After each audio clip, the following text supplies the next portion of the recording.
Bueno, para ello me voy a permitir presentarles al doctor Ricardo Morales. El maestro Ricardo Morales es filósofo. Él ha trabajado en diferentes dependencias y entidades del gobierno federal de México por más de 40 años, 10 de ellos en instituciones reguladoras y proveedoras de servicios de salud, como el Instituto Mexicano para la Seguridad y Salud, y así como la Secretaría de Salud de México. Ha sido director general adjunto de Educación en Salud, coordinó los trabajos para la aplicación del examen nacional de aspirantes a residencias médicas, la emisión de opiniones técnico-académicas para nueva oferta educativa en las áreas de la salud y la asignación de plazas y campos clínicos para internado médico de pregrado, el servicio social y las residencias médicas. Desde el 2022 ha trabajado como funcionario universitario de la Facultad de Medicina de la Universidad Nacional Autónoma de México, primero coordinando el Servicio Social de Medicina y desde el año pasado como secretario académico de la División de Estudios de Posgrado. Ha sido docente en temas de ética a nivel bachillerato y bioética, así como profesionalismo a nivel licenciatura, participando como ponente en diversos foros y conferencias sobre estos temas organizados por instituciones del sector salud. El maestro Morales reconoce la importancia del trabajo transdisciplinar y el abordaje holístico de los fenómenos científicos y sociales como los que se presentan en el área de la salud y la medicina. Y está siempre dispuesto a colaborar en la reflexión que este tipo de encuentros propicia. Bueno, sin más, les dejo al maestro Ricardo Morales. Eh, Adelante, Ricardo. Muchísimas gracias, Ramón. Les aprecio muchísimo el haberse conectado, concurrido a esta sesión del diplomado y me voy a permitir compartir pantallas si son tan amables.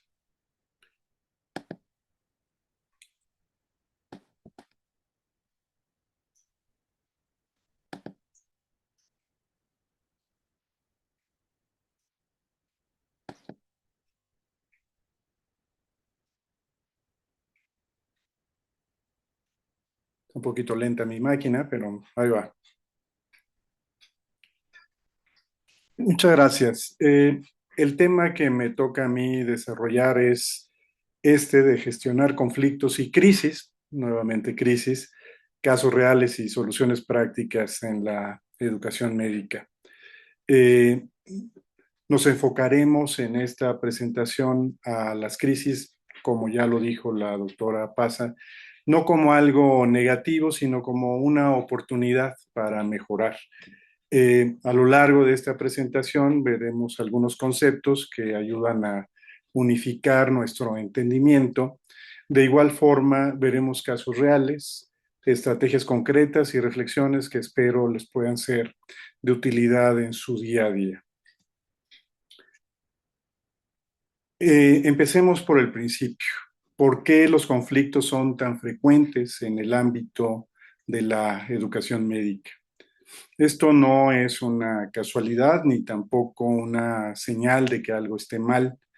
Es el resultado natural de reunir a personas con distintas formaciones, con distintos valores, con niveles de experiencia diferenciados y en un ambiente que tiene una presión enorme. Entender esto nos ayuda a dejar de sorprendernos y empezar a prepararnos para su detección temprana. Nuevamente coincido con la doctora Paz, es muy importante anticiparnos y ver de qué manera los evitamos o bien podemos resolverlos. El entorno médico es un campo, como todos sabemos, de una gran presión. Pensemos un momento en los entornos donde trabajan los médicos y donde se forman y el personal de salud. Urgencias a las 3 de la mañana, quirófanos con equipos multidisciplinares, aulas donde conviven generaciones con visiones muy distintas de la medicina, hospitales saturados y con falta de insumos, etcétera. Todo esto genera fricción. La alta presión asistencial, el estrés crónico y las emociones intensas no son el escenario ideal para la comunicación serena. Y cuando a eso le sumamos diferencias de rol y expectativas entre estudiantes, residentes y docentes, El conflicto no es una posibilidad, sino es prácticamente una certeza. Lo que marca la diferencia es cómo respondemos ante el conflicto. Un comentario que se interprete mal durante una guardia, una nota de evaluación que el estudiante siente injusta, una decisión clínica que el residente cuestiona en silencio, pero no se atreve a verbalizar. Los conflictos rara vez llegan anunciados. Muchas veces se acumulan en pequeñas tensiones que si no se abordan terminan explotando en el peor momento posible. La fatiga, la presión asistencial y las diferencias de criterio son el caldo de cultivo perfecto para generar conflictos. Por eso la clave no está en esperar a que el conflicto estalle, sino en desarrollar la sensibilidad para detectarlo cuando todavía es manejable y, mejor aún, prevenirlo. Nada ilustra mejor la teoría que los casos reales. Pensemos en el residente que lleva semanas trabajando en turnos extenuantes y siente que nadie escucha sus necesidades ni se interesa por su bienestar físico y mental. O en el conflicto entre un docente con décadas de experiencia y un estudiante que cuestiona un protocolo basándose en evidencia reciente que desconoce el docente. O en las tensiones dentro de un equipo quirúrgico donde la jerarquía impide que los más jóvenes expresen sus dudas o puedan participar en los procedimientos o incluso les impidan entrar al quirófano. Estos no son casos excepcionales, son situaciones que ocurren cada semana en hospitales universitarios de todo el mundo. Reconocerlos nos permite aprender de ellos. Una vez que entendemos el terreno resbaladizo en donde nos estamos moviendo, necesitamos herramientas para transitar con seguridad y confianza.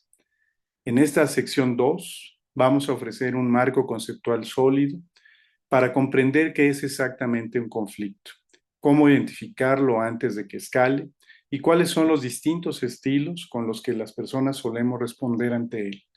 Conocerse a uno mismo en este sentido es ya la mitad del camino.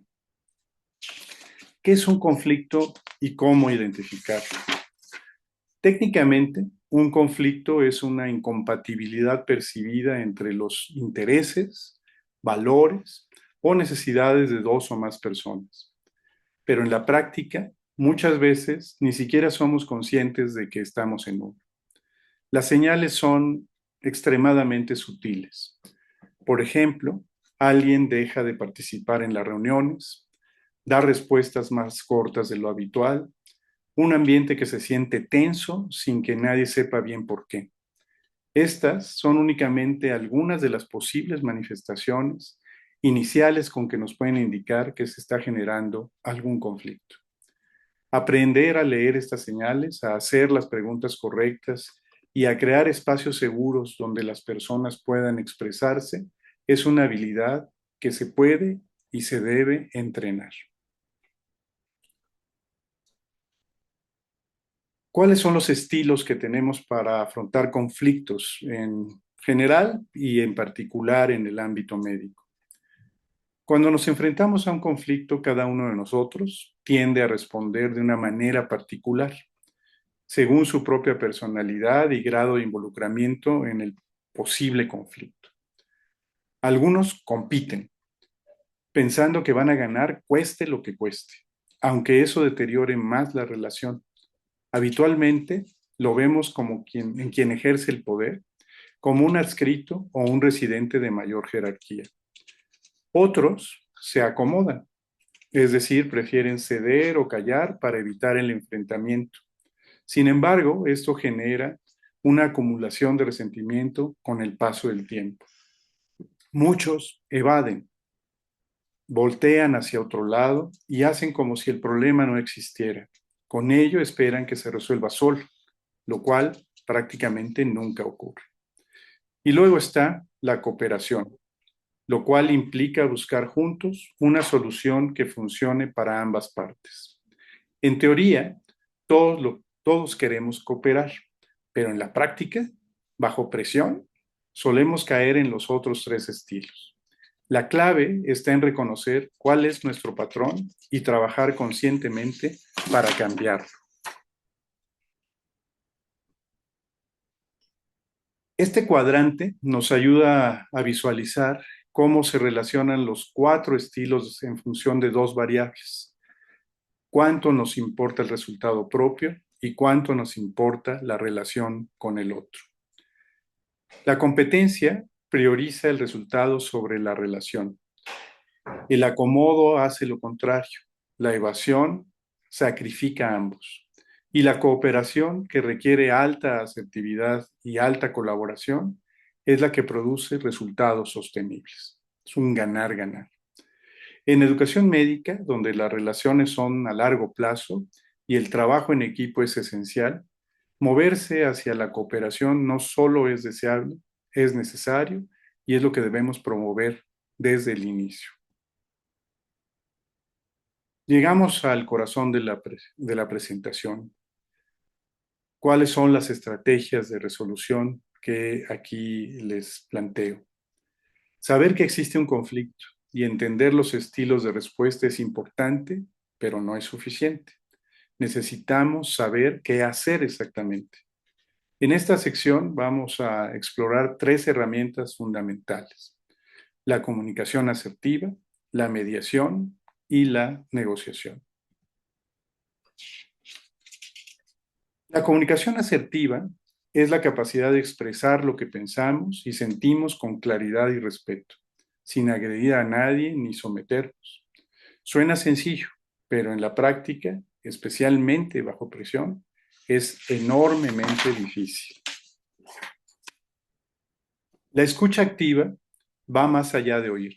Implica prestar atención plena, hacer preguntas que demuestren interés genuino y validar la perspectiva del otro, aunque no la compartamos. Estas dos habilidades juntas son capaces de desactivar la mayoría de los conflictos antes de que se conviertan en crisis.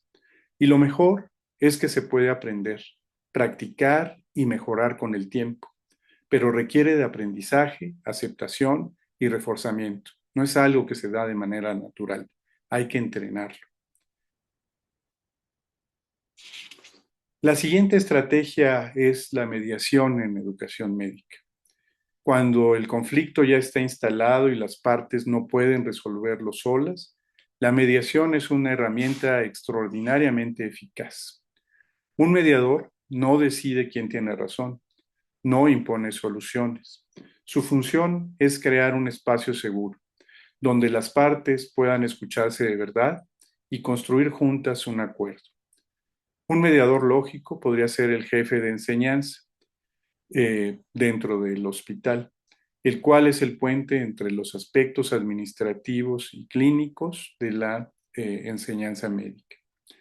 El proceso de mediación tiene cuatro etapas claras. Primero, la preparación, donde se entiende el conflicto y se prepara a las partes. Luego, el diálogo, donde se facilita la comunicación asertiva y abierta.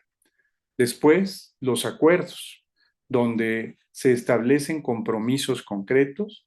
Y finalmente, el seguimiento para asegurarse de que esos acuerdos se cumplen y el conflicto no reaparece. Permítame compartir un caso concreto. En un hospital, un grupo de residentes había acumulado meses de tensión con un médico adjunto, por lo que percibían como un trato autoritario y una falta de reconocimiento de su trabajo. La situación había llegado a un punto en que la comunicación era prácticamente nula y el ambiente en el servicio era insostenible. Se inició un proceso de mediación con un profesional externo. Tras varias sesiones, ambas partes pudieron expresar sus perspectivas sin interrupciones. Descubrieron malentendidos que llevaban meses enquistados y llegaron a acuerdos concretos sobre cómo trabajar juntos. 6 meses después, el ambiente había mejorado notablemente. Este caso, que es real, nos muestra que la mediación puede funcionar, pero requiere valentía, recursos y desde luego la disposición institucional para instrumentarlo. La siguiente técnica, la negociación efectiva para la gestión de crisis. La negociación es otra herramienta poderosa, especialmente en situaciones de crisis donde el tiempo apremia y las emociones están a flor de piel. Negociar bien no significa ceder en todo ni imponer la propia posición. Significa identificar lo que es realmente, eh, qué cosa necesita cada parte, más allá de lo que dice querer, y buscar soluciones creativas que satisfagan esas necesidades de fondo. En el ámbito médico, donde las decisiones tienen consecuencias directas sobre pacientes y equipos, saber negociar con eficacia puede literalmente salvar situaciones que parecían irresolubles. Negociar para salvar vidas y relaciones. Esta frase lo resume de manera poderosa. La negociación efectiva no solo resuelve disputas, construye equipos más fuertes y protege algo con lo que está comprometido todo el personal de salud, protege el bienestar del paciente. Quiero que nos quedemos un momento con esto. Cuando dos profesionales de la salud no pueden comunicarse bien, cuando hay un conflicto no resuelto en un equipo quirúrgico, cuando un residente tiene miedo de expresar una duda, el que paga las consecuencias, en última instancia, es el paciente. Gestionar bien los conflictos es, por tanto, una responsabilidad ética, no solo una habilidad interpersonal. Por tanto, debe asumirse como una situación que deberán enfrentar las autoridades hospitalarias, las universitarias y las institucionales. Pasemos a la cuarta sección, prevención y capacitación continua. Esta última sección nos invita a dar un paso más, pasar de la gestión reactiva a la prevención proactiva. No se trata solo de saber qué hacer cuando surge un conflicto, sino de construir entornos, culturas y hábitos que reduzcan su frecuencia y su intensidad. Eso requiere formación continua y un compromiso institucional real. Preparar a los futuros médicos con habilidades socioemocionales no es un lujo, es una necesidad estratégica. Los programas de formación más avanzados deben incluir talleres de inteligencia emocional, comunicación no violenta y manejo del estrés. Esto es adicional al currículum propio de la especialidad en la que se encuentra el residente, pero también debe incluir a médicos adscritos, profesores, enfermeras y en general todo el personal que participa en un hospital escuela. Los talleres son de gran relevancia, pero quizás lo más valioso sean las simulaciones clínicas en donde se recrean situaciones de conflicto en entornos controlados, donde los estudiantes pueden practicar, equivocarse y aprender sin que haya consecuencias reales. El objetivo final es que cuando lleguen al entorno clínico, no solo sepan diagnosticar y tratar, sino también escuchar, negociar y construir equipos cohesionados. La formación individual es necesaria, pero no es suficiente. Si la institución no acompaña, los esfuerzos individuales se diluyen. Las organizaciones de salud y las educativas necesitan establecer políticas claras y conocidas por todos. Eso es muy importante, conocidas por todos. A veces tenemos políticas, pero no las distribuimos, no las difundimos, no las damos a conocer a todos los integrantes del equipo. El acoso y la discriminación pueden ser consecuencia de esos conflictos. Necesitan contar con equipos de mediación accesibles y permanentes, no solo en el papel, sino en la práctica. Y pueden inspirarse en modelos de referencia que han demostrado ser exitosos. Por ejemplo, el protocolo de servicios madrileño de salud que establece, digamos, los pasos concretos que hay que hacer ante una situación de crisis y otorga responsabilidades a diferentes instancias dentro del ámbito hospitalario y educativo. Tiene un enfoque integral y sistemático y produce resultados reales y duraderos.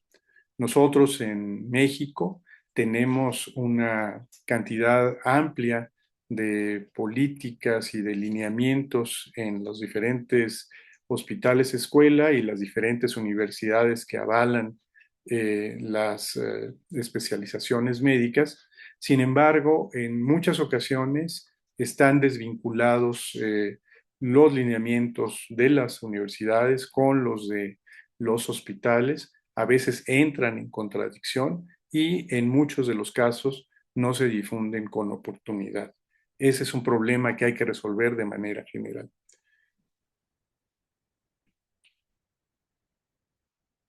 Ver la formación en acción es inspirador. Cuando los equipos médicos participan en talleres interactivos, cuando practican juntos habilidades de comunicación y resolución de conflictos, algo cambia.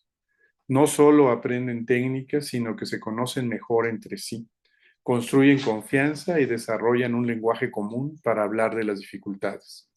Esa inversión en capital humano se traduce directamente en equipos más cohesionados, en menos errores por falta de comunicación y, en definitiva, en una atención más segura para los pacientes. Llegamos al final y me gustaría cerrar con una reflexión. La medicina del siglo XXI nos exige ser no solamente técnicamente excelentes, sino también emocionalmente inteligentes. Gestionar conflictos no es una habilidad blanda, es una competencia clínica de primer orden. Cuando lo hacemos bien, mejoramos la calidad educativa, protegemos el bienestar de los profesionales y garantizamos una atención más humana y segura para los pacientes. Ese es el horizonte al que debemos aspirar.